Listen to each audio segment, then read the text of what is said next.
नमस्कार। आज हम एक बड़ी दिलचस्प और शायद कई लोगों के लिए जानी पहचानी सी स्थिति पर बात कर रहे हैं।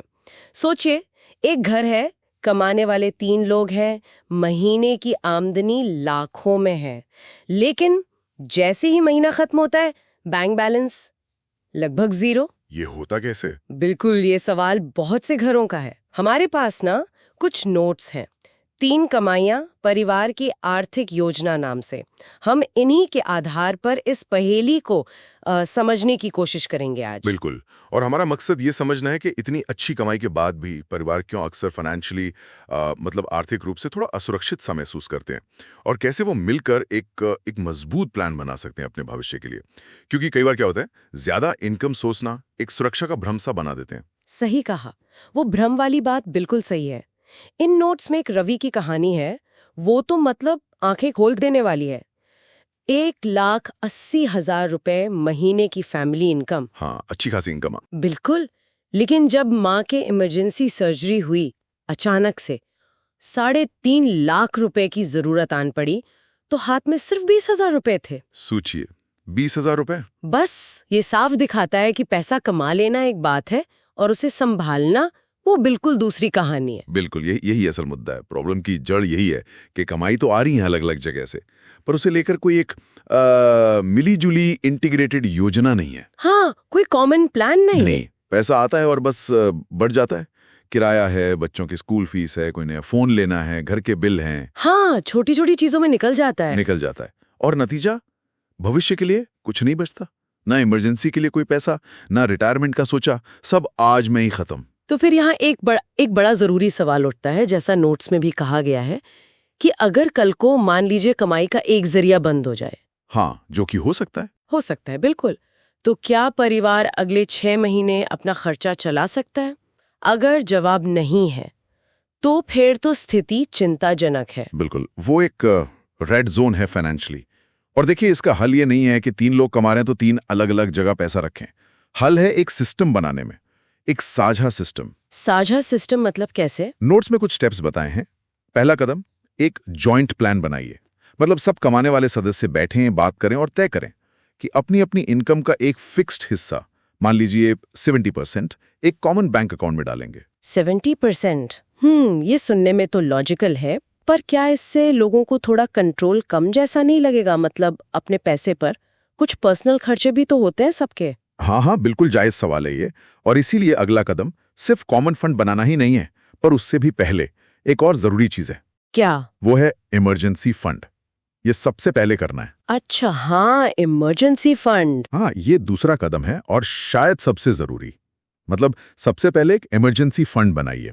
इसमें कम से कम 6 से 12 महीने के जो जरूरी खर्चे हैं। सिर्फ जरूरी खर्चे, राइट? हाँ, बिल्कुल जरूरी खर्चे, जैसे घर का किराया या ईएमआई, राशन बिल, बेसिक जरूरतें, उसके बराबर पैसा जमा करें और उसे ऐसी जगह रखें जहां सेफ रहे और जरूरत पर आसानी से मिल जाए, जैसे कोई लिक्विड फंड या बैंक की एफडी। हाँ, ताकि एकदम जरूरत पड़े तो निकाल सकें। बिल्कुल, ये वो सेफ्टी नेट है। इसके बिना आगे की प्लानिंग थोड़ी रिस्की है। ये आपको मुश्किल टाइम में लोन लेने से या अपने इन्वेस्टमेंट तोड़ने से बचाता है। समझ गई। तो पहले सेफ्टी नेट, ठीक है। इसके बाद तीसरा कदम, नियमित निवेश। उसी कॉमन अकाउंट से ऑटो एसआईपी शुरू कर सकते हैं, मतलब सिस्टमैटिक इन्वेस्टमेंट प्लान। हाँ, सुना है इसके बारे में। हाँ, तो हर महीने एक तय अमाउंट अपने आप इन्वेस्ट होता रहेगा, जैसे म्यूचुअल फंड में या इंडेक्स फंड में। नोट्स का सुझाव है कि कम से कम इनकम का 20-30% तो इन्वेस्ट होना ही चाहिए। 20-30%? ओके। और साथ ही रिटायरमेंट के लिए भी अलग से सोचना है। एनपीएस है, पीपीएफ है, इनमें भी निवेश जरूरी है। ये लॉन्ग टर्म की बात है। और वो जो मेरा सवाल था, पर्सनल खर्चों वाला? हाँ, वो है चौथा कदम। कॉमन अकाउंट में अपना हिस्सा डालने के बाद जो पैसा बचता है, वो हर सदस्य का अपना है, उनका पर्सनल फंड। अच्छा। हाँ, वो अपनी मर्जी से खर्च करें, बचाएं, जो चाहें करें।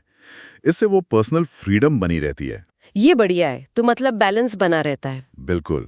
और पांचवा कदम है परिवार के जो बड़े लक्ष्य हैं, साझे लक्ष्य। जैसे घर खरीदना, बच्चों की पढ़ाई। हाँ, घर खरीदना, बच्चों की हायर एजुकेशन, सबकी रिटायरमेंट। इनको पहचानें और इनके लिए मिलकर प्लान करें। हर बड़े गोल के लिए अलग से फंड बना सकते हैं। ये तो काफी स्ट्रक्चर्ड तरीका लग रहा है। वैसे लोग चूकते कहाँ हैं, मतलब क्या गलतियां करते हैं अक्सर? नोट्स में कुछ बताया है इसके बारे में? हाँ, बताया है।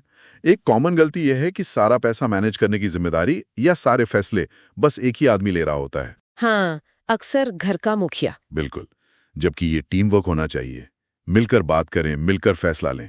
दूसरी गलती, हर चीज ईएमआई पर ले लेना आजकल बहुत आसान है। हाँ, फोन से लेकर फ्रिज तक सब ईएमआई पर। बिल्कुल, ये एक जाल बन सकता है। और एक और चीज, जैसे भी इनकम बढ़ी, फॉरेन लाइफस्टाइल बढ़ा ली, खर्चे बढ़ा लिए, ये देखे बिना कि पैसा जा कहाँ रहा है। कैश फ्लो ट्रैक करना जरूरी है। सही बात है। थोड़ी फाइनेंशियल लिटरेसी, मतलब पैसों की समझ, घर में सबको होनी चाहिए थोड़ी बहुत। बिल्कुल। यहाँ एक और थोड़ा सेंसिटिव मुद्दा आता है, पैसा और रिश्ता। कई घरों में ना पैसे पर बात करना थोड़ा टैबू जैसा होता है। हाँ, होता है।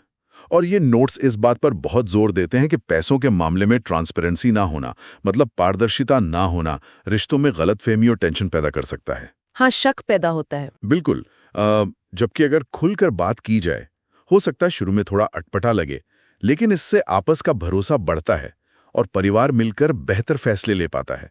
देखिए, पैसा जरूरी है, पर वो एक साधन है। उसे रिश्तों पर हावी नहीं होने देना चाहिए। बिल्कुल सही कहा। तो कुल मिलाकर निचोड़ यही निकलता है कि घर में अगर 3 लोग कमा रहे हैं तो ये एक बहुत बड़ी ताकत है, बहुत बड़ा एडवांटेज है। ही? पर ये ताकत तभी काम आएगी जब इसके पीछे एक सोची समझी, सबकी सहमति वाली योजना हो। और ये सिर्फ जरूरी नहीं, ये मुमकिन है। बिल्कुल मुमकिन है। नोट्स का मैसेज बहुत क्लियर है। परिवार वाले साथ बैठें, बात करें, एक कॉमन सिस्टम बनाएं। सबसे पहले वो इमरजेंसी वाला कुशन तैयार करें और फिर अपने सपनों के लिए, अपने गोल्स के लिए मिलकर सेविंग और इन्वेस्टमेंट करें। और सबसे जरूरी बात, आज ही शुरू करें, कल पर ना टालें। हाँ, शुरुआत करना सबसे अहम है। और चलिए, जाते जाते एक सवाल सबके सोचने के लिए छोड़ जाते हैं। जब एक परिवार साथ मिलकर अपनी फाइनेंशियल प्लानिंग करता है, तो क्या वो सिर्फ पैसे बचा रहा होता है, या अपने लक्ष्य पूरे कर रहा होता है, या फिर इस पूरी प्रोसेस में वो अनजाने में ही सही आपस के भरोसे को, साथ मिलकर एक भविष्य बनाने के सपने को और एक दूसरे के प्रति जिम्मेदारी के एहसास को, क्या उसे भी मजबूत नहीं कर रहा होता? शायद इस पर सोचना चाहिए।